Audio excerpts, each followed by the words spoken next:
from where we have stopped in the last class. So I hope you can see the slide right now regarding coordination compounds. Yes? Okay. Sir. Yes. Okay. Is it seen to all of you, the coordination compound slide? Yes, sir. Okay, fine, Yes, perfect. sir. Okay.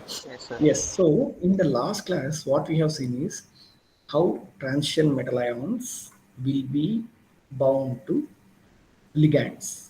Okay, then only it is called a coordination complex or compounds, where you have like ionic type of ligands or neutral kind of ligands. For example, here you can see different toothed, or like for example unidentate, bidentate, polydentate kind of ligands, where the ligands can attach to transition metals via coordination bonds. Okay, so even this we had already discussed in the last class. Very important thing, which all of you are already aware, is bringing polydentate. Like, so these amines can interact with transition metal. Okay, like in this diethyl tetraamine or triphosphate. Okay, so these oxygen groups, they can interact with any metal ion, and very important and multidentate ligand is EDTA. So you can see here you have 1, 2, 3, 4, 5, and 6. So 6 toothed uh, ligand can also bind, so like this, a transition metal ion, or in general any metal ion it can bind with this many possible modes. So the main like importance of this, for example this topic, is to bring you awareness of how ligands and how metal ions are complexed. Okay, like by Lewis acid base kind of interactions. Okay, so these are all donors, and you have acidic kind of sites where they bind to form a stable complexes. Okay, so this is all about coordination complexes. And as in the last class some of your friends have discussed, we can have coordination numbers starting all the way from 2, and it can go on till 15. Okay, but most well-known structures include coordination numbers, include coordination number 4. It can be square planar, tetrahedral, or octahedral. So these are plenty available in lab, or it can be like even like naturally occurring and so on. So coordination number means how many ligands are bound to a transition metal. Yeah. So this is all about coordination numbers. And as I told, these are the well-known occurring kind of tetrahedral and octahedral. Our next topic, what we are going to discuss today, is essentially based on how coordination between ligands and central metal atom, the transition metal atom, happens. Okay? So these are several examples. So you can be expected to know like a 4-mark question, like define coordination numbers and give some examples. Okay, so you can write uh, how, what is meant by coordination number, how to calculate oxidation state you are aware of now, and from knowing the coordination numbers, whether it can be tetrahedral, octahedral. I mean, you don't want to do that level, but for your syllabus, we have tetrahedral and octahedral. So if you write anything related to that, I think it is all right. Yeah. So that needs to be understood with respect to coordination, number, geometry, and how to calculate oxidation states. So, for example, you can see here in the last class we have taken this example, um, like how oxalate complexes with iron. Okay, and what is the coordination number? Even this part we have discussed in the last class, and even for the gold cyano and thiocyano complexes, how is the coordination number 4? Okay, so all this we had discussed in the last class. You You can see here, very important aspect is, you can see from cobalt, all the metallic salts are from cobalt. But if you alter the ligands like amine, okay, and NO3 groups, okay, by keeping and also by including one trans like an halogen like chloro, bromine, iodine, you can modify the physical properties of these complexes. Just you see the same formula, but the halogen is different. You can tune the properties of, like for example, band gap, and at the same time magnetism, and like physical properties as well as optical and chemical properties are drastically altered if you if you change few modifications with respect to these structures. Okay, so the color is dependent on metal, charge, and the ligand. Okay, so that is the guiding factor towards how the color and properties are dependent. Okay, so this is what you have seen in last class and today's class is, we have summarized how coordination geometries are helpful towards making different properties, and what exactly is coordination number, and how to calculate oxygen state, and what are monodentate, bidentate, polydentate ligands. Okay, and what are the different possible ways of coordination numbers, ways it can be seen. All these aspects we have covered. So I have whatever we had given today and last class. Essentially, it is taken from inorganic chemistry, this book. Okay. As I told you, I will give you a handout which I'll post today. You can have a look on these aspects what we have covered, and at the same time, you can also refer NPTEL website to get more inputs.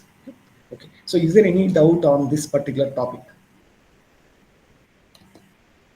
Is there any doubt where you still need some information with respect to? Um, if not, we can go to a important and new topic. Yeah, Tarun. Yeah, no. So can I take no for all of you? That yeah, it's fine. No, you need not type. Actually, you can answer it. Yeah? Because as I told you, I want to see the Google Meet. When I'm presenting it, I won't see the Google Meet. Yeah, I will tell you. Amitoj will tell you which book. I will give you a handout today, which will be uploaded, and at the same time, you can follow like the books, like for example, based on the first class what I had given you. Okay, it can be from NPTEL web platforms or any basic inorganic chemistry kind of books. Yeah? Okay, all these things mostly you're aware of what I told you. I don't think so. There is something very unique what we had discussed. It is just to revise what you have already learned in your earlier classes. Okay. Having said that, if you do not have any doubt now, let us begin a new topic. Okay, so okay, I think what I can do is okay, let us go to a very important and interesting topic on. Okay, so I hope you can see the slide, right? Yes, sir. Yes, perfect. Okay. Now we are going to look at one important aspect with respect to crystal field theory. Now, anyone in the class or few of you taking turns can tell me what do you know about crystal field theory from your earlier classes, or probably from your plus two and all. Um, like why understanding of crystal field theory is important. Or first you can define, or you can give me some few inputs regarding crystal field theory. Anyone in the class? Yeah, I hope you must have definitely learned this in your earlier classes for sure. Yeah, unless just a small announcement, unless there is an internet issue or like that, do not leave the class. Okay, so as I told, I will be taking attendance also at the end of the class. So make sure that you are there throughout. Yeah, so don't leave unless there is an issue. Yeah. So is there anyone in the class who can uh, tell about crystal field theory?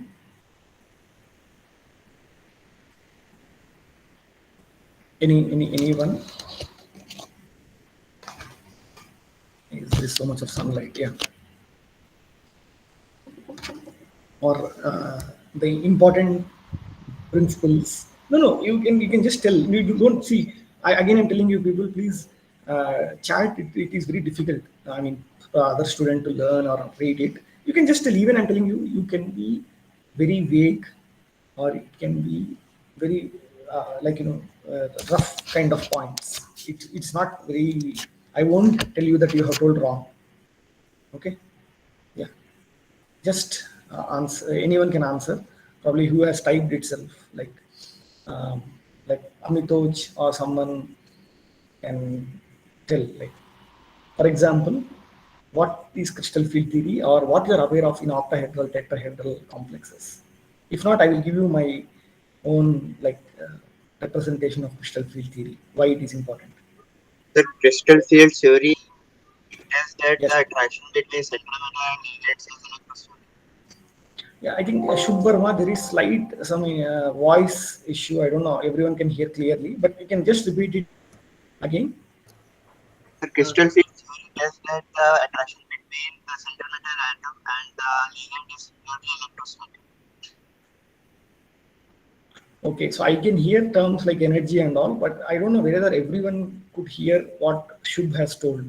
Anyway, is there anyone else who would like to add few more points? I The think number of Hariharan aqua was molecules, about to answer. Yeah. number of aqua molecules Number of? change means the number of aqua molecule change. There will be a color change, sir. Okay, okay. Any other, as Hariharan and Shubh Verma they are telling, there is a property change because of ligands interacting that we have already seen. But what exactly do you understand about crystal field theory? If I show you some important aspects, I mean, it will be very straightforward, I suppose. Inner How many of you orbital have heard? orbitals. What is Inner it? orbital. Inner d orbital. Inner. Outer d orbital. Okay, inner orbitals. How many of you have heard of T2G, EG?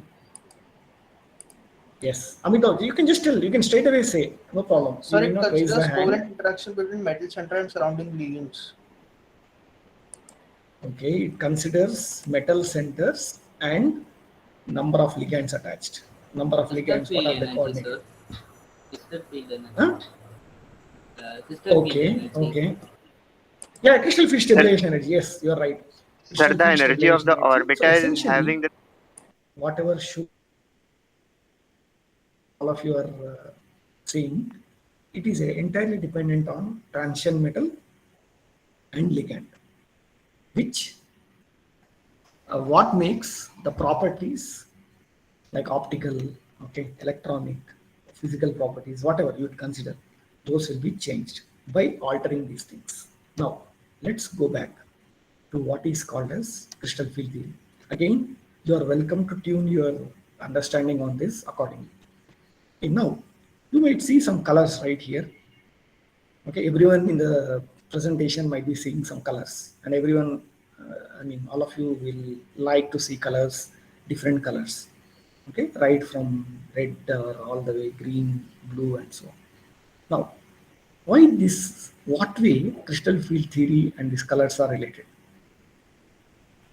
Okay, everyone might be thinking, oh, why you want to modify this?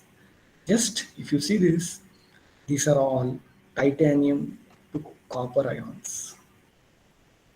Okay, the transition metal ions, scandium, you remove that from titanium to copper ions, how these colors emerge. Okay, now in order to understand this more, we'll see.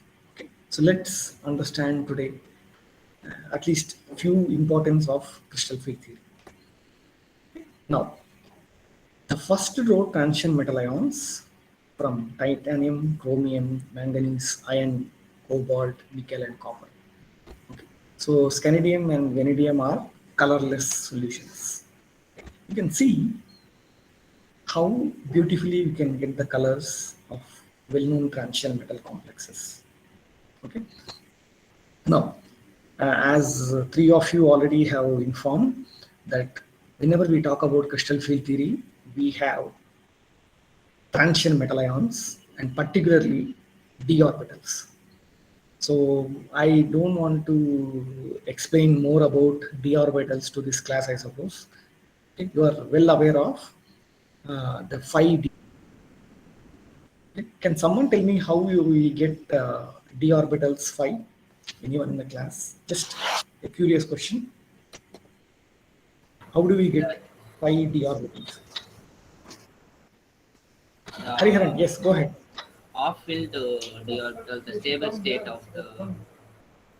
No, that is fine. But I'm asking you why d orbital should be 5 and why p orbital should be 3.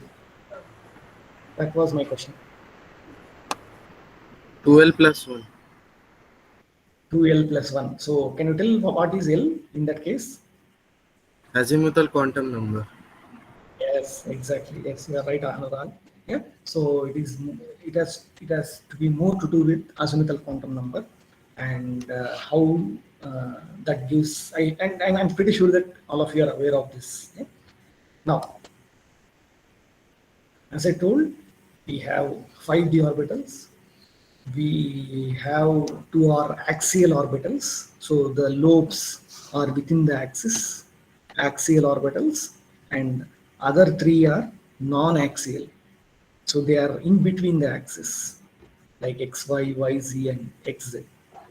And z square and x square, y square are axial kind of orbitals. Okay, as I told, you do not want more about this, but still, the z square orbital will have dumbbell shape with a collar, and other orbitals will have coverly kind of shapes. Yeah. Probably I will use the pointer. Yeah. Now, why are we learning about d orbitals? For example, if you look at isolated atom, these orbitals, they have same energy. But what happens when ligands come close to these transition metal ions? What happens? That is what we are looking. Until when the orbitals are as such, they are all same energy. Once the ligands start approaching from all the up top and bottom and some other 4 corners, we need to see what happens. Okay. For example, if ligands start coming from top, bottom, sideways, and so on. So what is if I ask you people what is crystal field theory, you can recap. It is a model of electronic structure, okay, of transition metal complexes, which shows how the energies of d orbitals of metal ion are affected by electric field of ligands. Very, very simple. How ligands will alter the transition metal ions. Okay, how the energy of orbitals varies. That is all about crystal field theory. Okay? And even this part you are aware of. We get splitting of d orbitals like Eg, T to G. Now, before that, this kind of question you can expect like for some 6-mark question or 8-mark question. What is crystal field theory and what are its salient features? Okay. Again, everyone pay attention for this. What are the salient features of crystal field theory is, we have a central metal ion which is transition metal, which is surrounded by ligands. Ligands can be water, fluoride ion, cyano group, or whatever it is, which contain one or more lone pair of electrons. Okay? At least one lone pair of electron it should have, or it can be more, like fluorine, oxygen, okay, which it should be again Lewis acid base interaction. And we can also have, instead of neutral ligands, we can have ionic ligands. which can be fluoride, chloride, cyano groups. So these kind of ionic ligands, they can be called as point charges. For example, we are talking about transition metal ions, which are positive charge. So whenever you have positive, something, if you want to bind, you should have like negative counterpart. So the negative counterpart is fluoro, chloro, or cyano. So these are called the point charges. And these neutral ligand, there are dipoles. For example, water, carbon monoxide. Okay, all those groups are called point dipoles. If it is ionized, then it is, if it is like ionic, fluoro group, chloro group. If it is like a dipole, then you can consider it as neutral molecules. Okay, I hope you are all aware of what we mean by dipoles. You have a slightly positive end and one slightly negative end where you get dipole moment. So if the ligand is neutral, then the negative end of the ligand dipole is oriented towards metal cation. Obvious. For example, if you have water molecule which is attracting towards transition metal, oxygen's lone pair of electron will be diverted towards, or it will be anchored towards transition metal ion. Okay. And very important aspect, the metal and the ligands orbitals won't mix and they won't share. It is not like covalent bond. There is no sharing or mixing up of orbitals like molecular orbital theory. Okay. And there is no orbital overlap. Very important point which everyone should be aware of. And you have positive and negative. So obviously the interaction between the cation and the ligand is obviously electrostatic. So we can consider it as 100% ionic, like positive, negative. So they interact. So these are the assumptions with which we start what is crystal field theory. Okay. So first we consider point charges or point dipoles, and they will be attracted towards metal ions, no mixing up of orbitals, and electrostatic kind of interaction. Yeah? I hope there is someone who turned on the mic. Probably you may mute. I don't know who is that. Just we can have a question session. That time we can discuss. Yeah? Now, as already told, the d orbitals, we can have axial orbitals or non-axial orbitals. Okay, so 5 d orbitals are there. You know that 2l plus 1 orbital quantum number if you have. So it can be like -2, -1, 0, 1, 2. So you get 5 totally. Okay, so if you have, look at this axial orbitals where the lobes are directed within the axis. So they are called EG. And T2G where there are non-axial orbitals, where the lobes are they are not oriented within the axis, they are in between the axis. Now, can someone tell me why do we write EG and T2G, and what does G stand for or E stand for or T? Anyone in the class can highlight this, or for what reason we are splitting like this?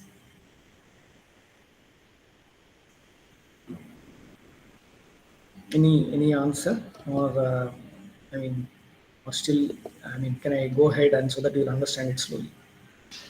Okay, so now what we have discussed is we have d orbitals which are classified, categorized under axial heads, non-axial heads. Okay, axis within the axis and in between the axis we call. Okay. And let us see what happens when these are only transition metal ions. Let's take ligand from infinite distance. For example, here, okay, somewhere here it is their ligand. It tries to come here and attacks. What happens? That is what we are going to see now. Okay. Can you tell me what time your class gets over? 11:40 or like 11:40, sir. 11:48. Okay, fine, perfect. Very good. We have enough time to discuss. Now, so the same assumptions, whatever we have started, we will go with it. We have ligands, point charges, central metal ion, positive. So positive negative interaction. Okay. Now we want to see how the orbitals will start modifying. Let us take octahedral complexes. So octahedral means you have 6 coordination numbers, means 6 ligands. So from 4 sides, and one from top and other from bottom. Okay, so something like I don't know, like if you have like a phone or like that, you can consider yourself. Okay, from top, bottom, 1, 2, 3, 4 directions.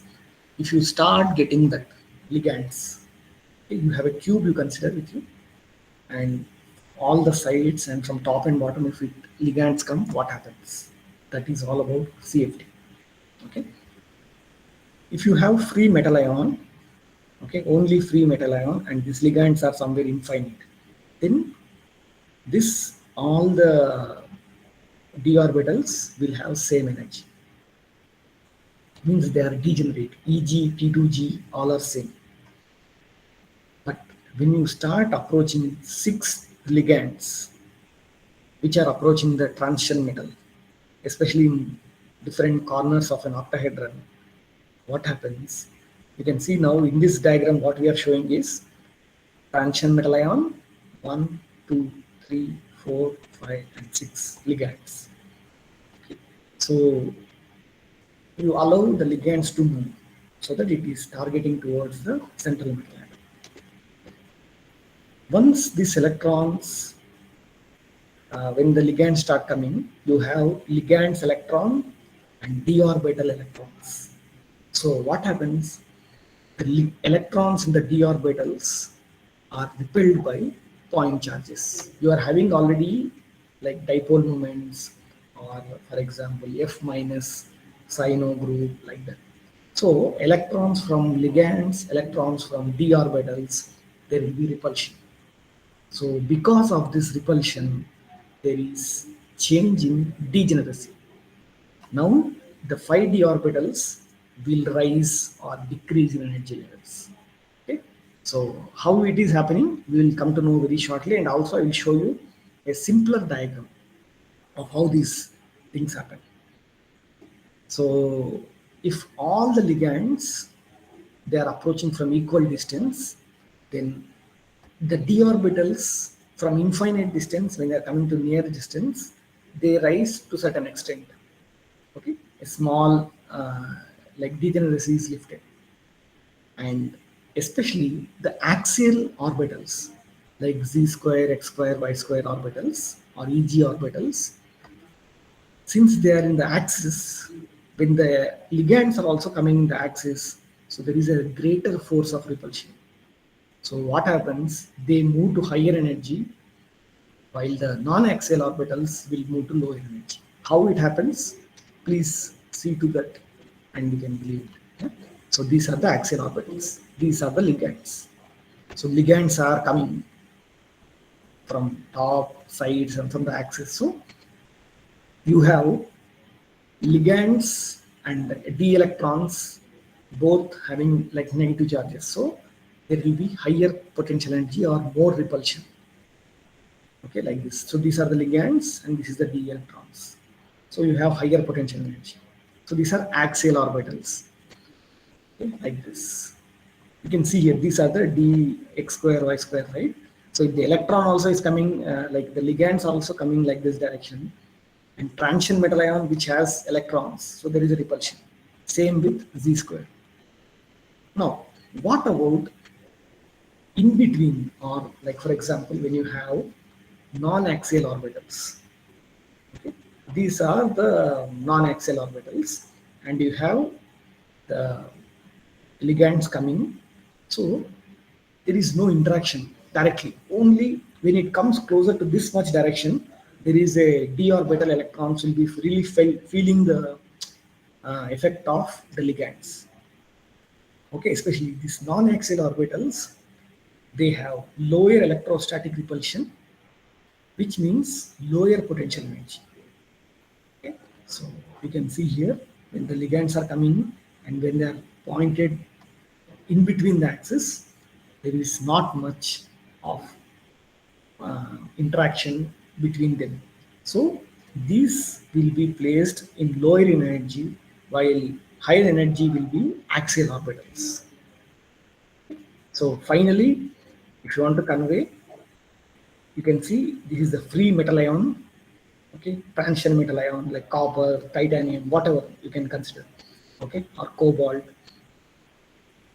And when the ligands are at infinite distance, okay, ligands are somewhere infinite, there is no change in energy. Once the ligands start coming closer and closer, closer means not very near, at least some certain distance. So that is called sphere of influence. Means when the ligands approach certain distance, transition metal ion will feel, okay, I want to bind to that. So that time degeneracy is lifted. So all the 5d electrons, 5d orbitals will move to higher energy state. So very important aspect which everyone should consider is we should draw y-axis, like for example, like this axis, and energy axis should be must. Okay, if you draw only this lines and if you put like this without energy, this won't make any difference. Okay, so if you want to write CFT, energy scale is must. Okay, vertically you can put energy, and free metal ion degeneracy is lifted when you have some influence. Okay, when someone is like coming closer, we can like feeling of that probably. So that is referred to as sphere of influence. Once they come close and close, axial side, non-axial side, then you have splitting up of orbitals.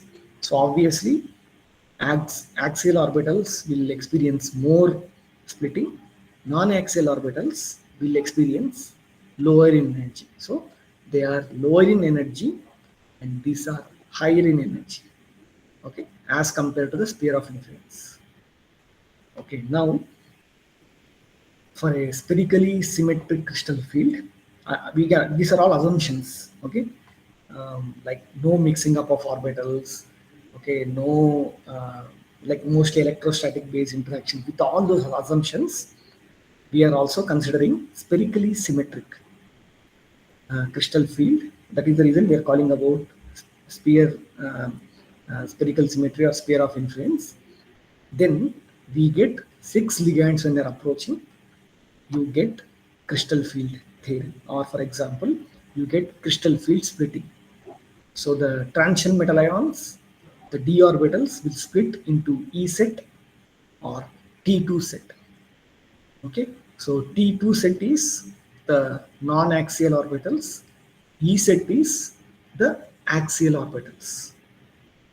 Okay, so the difference between E set and T2 set is called as delta, okay, which is called crystal field splitting.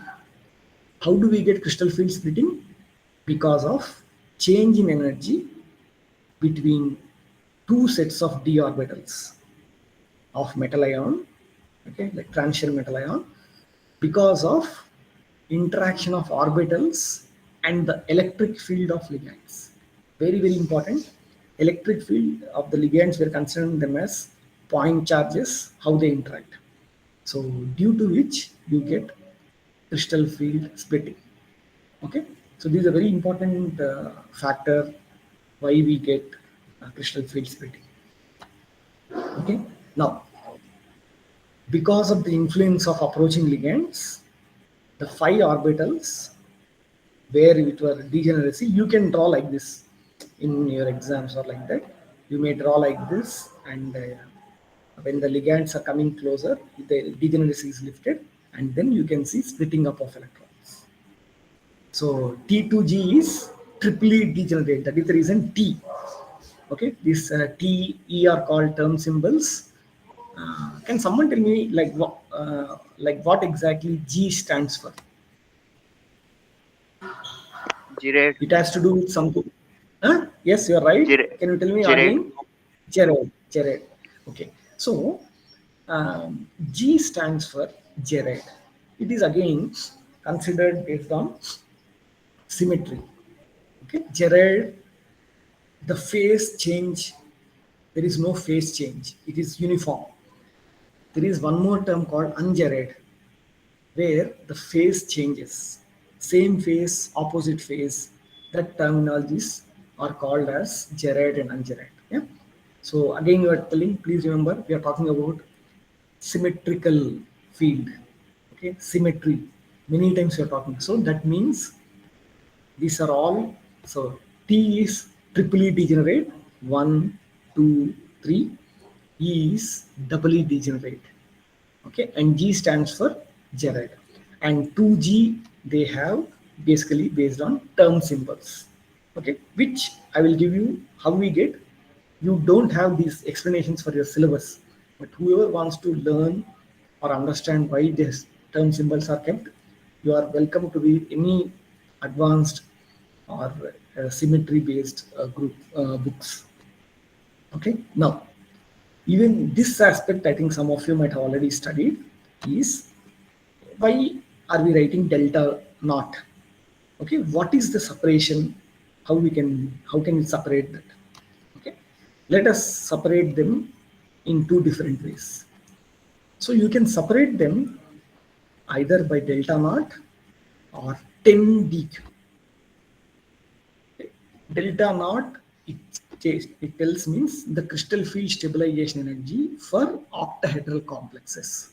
Okay, delta is crystal field stabilization energy, for O stands for octahedral arrangement of these complexes. Okay, like this you can put 10 dq. Or so why we get this is this energy differences. For what reason we get is because of how ligands like point charges or dipoles, how they influence metal cation. That is all about crystal field. Okay? So delta naught or 10 dq, you call them as CFSE or crystal field splitting energy or stabilization energy. For example, okay, the T2G orbitals, you call them, you are taking it as minus 0.4 below the hypothetical degenerate orbitals. For example, if you consider this, compared to this, they are minus 0.4 low in energy. And so, because T2G sets loses this one, so we call like minus 0.4 and plus 0.6 for EG set. Okay, so very, very important. Here, you are losing the energy. That is the reason you put minus, and they will be gaining the energy. They are called plus. Okay, so that needs to be clearly mentioned when you are calculating CFSE. How many electrons are there? You should use minus 0.4 plus 0.6. Okay. Now, how do you measure this? So the crystal field stabilization energy you can measure generally in wave numbers. Okay. So we can measure them in wave numbers. That is an important thing. Okay. So like this, minus 4 D naught or delta naught, or plus 6 plus 0.6 delta naught. Okay, and this CFA degeneracy, compared to that, these are lower and these are higher. So please see the gap. If you look from last two slides, they were equally placed, but now you see this, you should slightly place little bit more. These are not equal. Okay, it's not some half line. It should be 0.6 and this one should be 0.4. Okay, like minus 0.4 plus 0.6. Okay. So like what we have started with during the starting of the class is, see a crystal field theory. You have, it is based on electrostatic model which predicts how d orbitals in metal complexes, we should come out of the degeneracy in d orbitals. Once ligands start coming, the degeneracy is lifted. Okay, so how the splitting up of d orbitals takes place on the crystal field is based on how the ligands attack or how the ligands are arranged with respect to crystal field. So this is all about like degenerate the d orbitals. It is symmetry is like, for example, degeneracy is lifted, then splitting up of d orbitals. Okay, like axial, like this is like non-axial, axial orbitals, like that. So essentially, it is based on electrostatic kind of interaction. So, is there anyone in the class who I mean, is there any doubt on this particular topic? No, sir.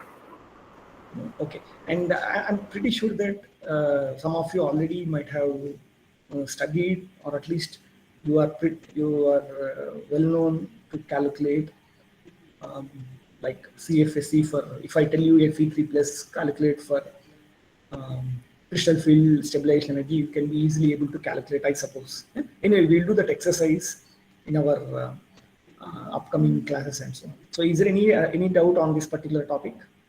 No, sir. Yeah, no. Rakesh and Karthik, anyone? Any other? No, right? Okay, so let us end this by a small, like, takeaway notes or like that.